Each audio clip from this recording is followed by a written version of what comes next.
the Ogopogo.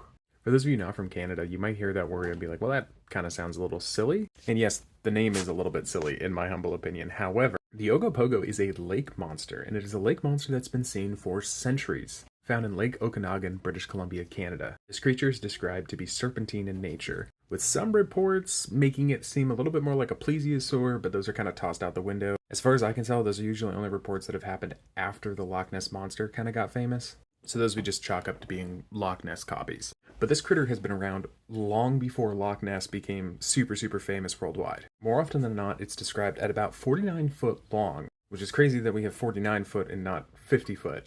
About as thick around as a modern day telephone pole, the wooden one, covered in smooth, dark scales, and able to move at incredible speeds. Now, are you guys ready to see it?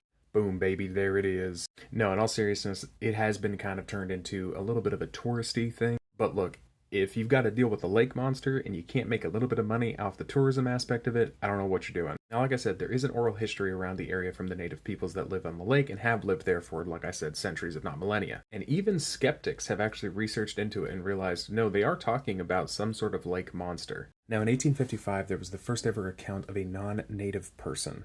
John McDougall was down by the lake with his horses when he claimed something came up out of the water, grabbed his horses, and dragged them down to the abyss. Now, he didn't really live in the area, he was just more or less passing through, but the first ever non-native person to live in the area was a woman by the name of Susan Allison. And she also was the first person to ever write down her account of the Ogopogo. She's described it as pretty much the exact same way as everyone else has described it.